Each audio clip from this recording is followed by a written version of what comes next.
Hello everyone, and thank you for joining me on another episode of Route X Lap Attack. We're going to be putting another Supra to the test. This time, the car we're using is from 1988.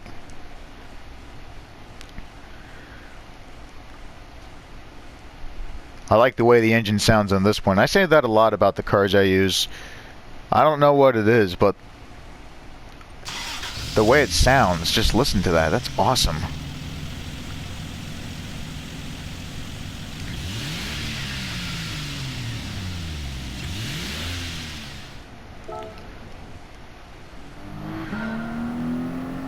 Now, the last Supra we tested a few weeks ago, I think in December, that got the fastest lap around this track. We're not going to be able to accomplish that with this Supra, but we should be able to go somewhere over 200. Probably around the 230 range. Also, I wanted to give you guys a heads up. I was editing the first two episodes of The Lost Squadron, but for some reason YouTube decided to screw up and cut off the ending when I just wanted to get rid of the opening credits and the end credits. But instead, it left the opening credits and kept everything else and chopped off the ending too early. So I had to delete that, and the same thing happened with episode 2. But thankfully, episodes 3 and 4, I was able to edit without any issues.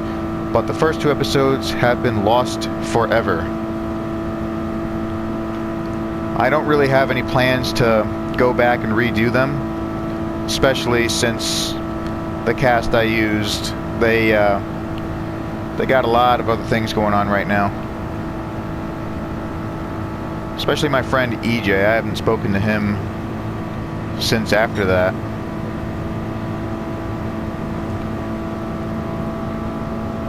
I don't know what it was, but he just lost interest, and I tried finding out why, but he didn't want to talk to me about it.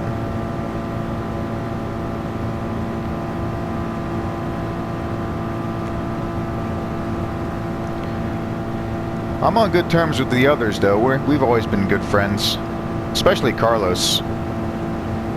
He and I are really looking forward to seeing the restoration of Reading 2102. I wouldn't be surprised if I bumped into him while I go over there.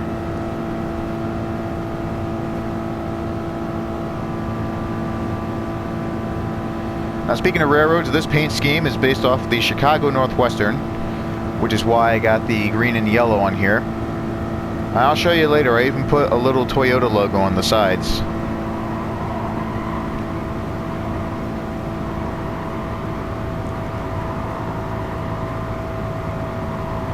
This car has a lot of good control. And we're going a lot faster than I anticipated too. I did say it was going to be in the 230 mile an hour range, but I didn't think it was going to go any faster than 230 like right now.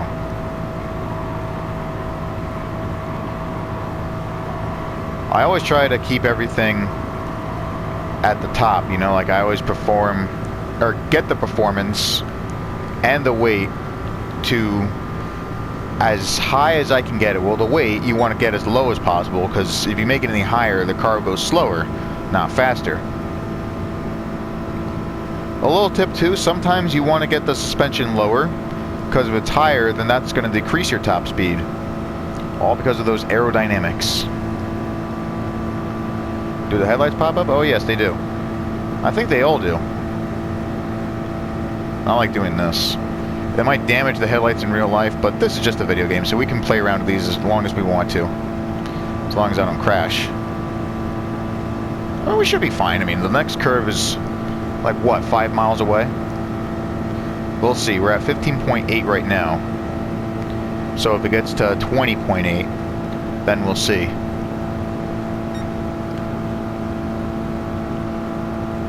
The mileage seems to reset itself on some of the cars, because I've used this a lot.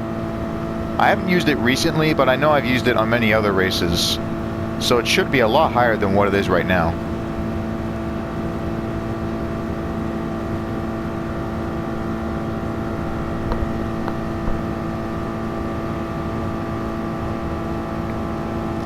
We're back at 236.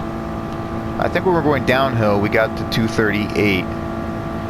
Now, that's not really going to help us get like a high position, but if anything, we might end up getting 8th or 9th or 10th, whatever. We're going to find out really soon as we go around the last curve. No, I was almost right. I mean, we did make it to 20. It wasn't 20.8, but it will be soon once I get to another part of the curve right now.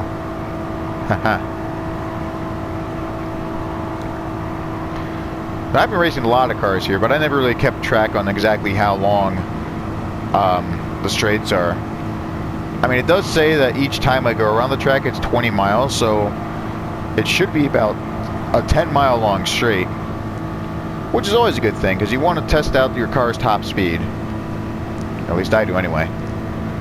As for a lap time, we got a 4:49. Will that get us into the top 10? Let's go take a look. Then after that, I'll show you part of the paint job that I was talking about. Alright, I don't see the car anywhere. Let's scroll down. Corvette's at 4:37, so we're not in the top 10. We ended up...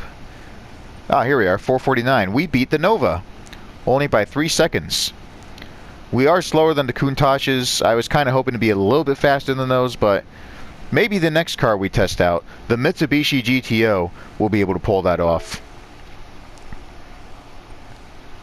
Now, let me show you that little Toyota logo I was telling you about.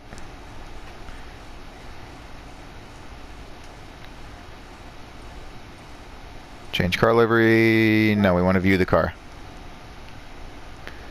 Using the popular Celica as the foundation, Toyota decided to embark on making a true sports car that would challenge the best examples from Europe.